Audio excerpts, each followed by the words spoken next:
Today is Tuesday, January 23rd, AD 2024.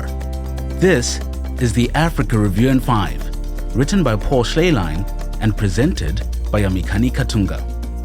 Is Africa really Christian? According to the Center for the Study of Global Christianity, about 26% of the world's Christians are living on the continent of Africa. In their view, 2018 marks the first year that Africa has the world's most Christians, 30 million more than Latin America. There's more. While the numbers of Christians are high in Africa, the numbers of atheists are low.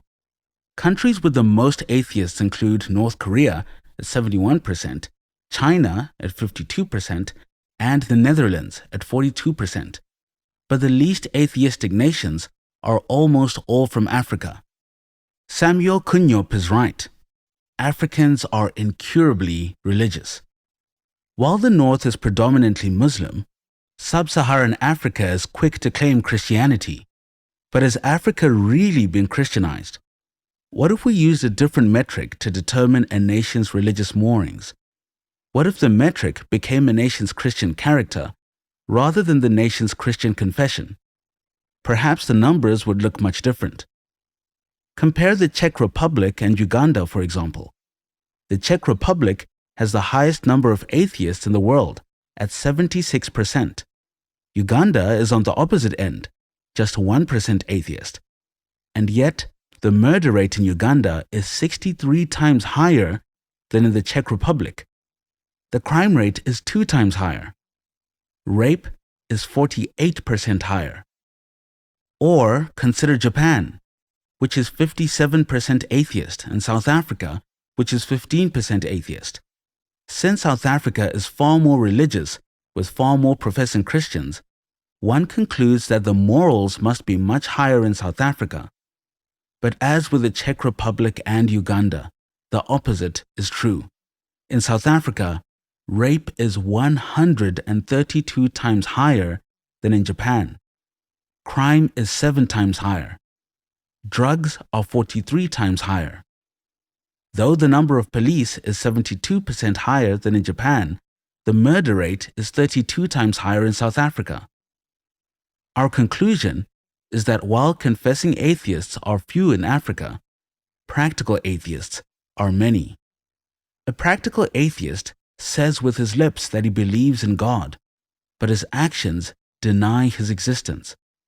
God doesn't guide his decisions about marriage, money, clothing, school, friends, and education. He lives as if there is no God. Romans 1 verse 21 describes the practical atheist.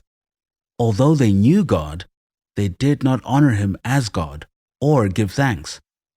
Stephen Charnock, the great Puritan pastor and author of The Existence and Attributes of God, argues that all sin is a result of practical atheism. When we sin, we act as though God doesn't exist. God is holy, but at the moment we sin, we don't really believe a holy God exists. God is all-satisfying. But when we indulge in lust, we don't really believe that. Jesus said that the only way we can really know if a person or a country is Christian is by their fruit. He says in Matthew 7 verses 17 to 20, "So, every healthy tree bears good fruit, but the diseased tree bears bad fruit.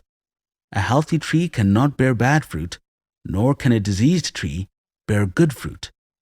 Every tree that does not bear good fruit is cut down and thrown into the fire. Thus you will recognize them by their fruits." If character, not claims, are the benchmark for Christianity, how does Africa stack up? We thank God for the marvelous work He is doing in Africa. The gospel is going forth. Churches are being planted and souls are being won. But the proof is in the pudding. The character of African nations often does not line up with their profession. Often, their fruit is far more rotten than that of most irreligious countries. If a nation claims Christ, but acts like the devil, that nation is not Christian. no matter how many claimed Christianity. And that's it for the Africa Review in 5 on this Tuesday, January 23rd, in the year of our Lord 2024. Subscribe to the Missionary Minds podcast on Spotify or Apple Podcasts. I'm Yamikani Katunga. Be not weary in well-doing.